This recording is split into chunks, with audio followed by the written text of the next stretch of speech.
Volume. Volume refers to the amount of shares traded over a time period. The higher the volume, the more trading participants, the more liquid the stock is. Price without it is like Batman without Robin. It supports the information given by price. Volume spike confirms a breakout and a breakdown. It signifies that the event has enough market participants and therefore is valid. Conversely, you should expect low to average volume in times of consolidation.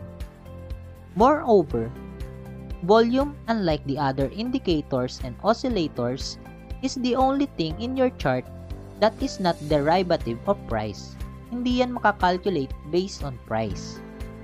For me, ginagamit ko si volume just to know if may market participants doon sa stock. Just for liquidity purposes. Para mas ma-assess ko kung gaano kalaki yung allocation ko na ilalagay sa trade. If makakabenta ba ako ng smooth or not.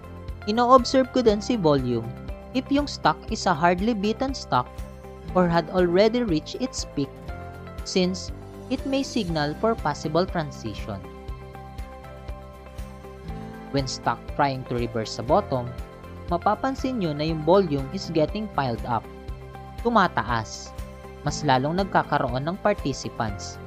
Meaning, mas nagiging interesado yung mga investors on the current price. Same goes with an uptrend.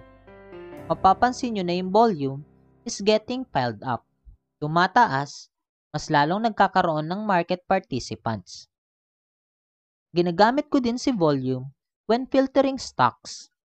Mas gusto ko yung highly traded yung stocks na hawak ko.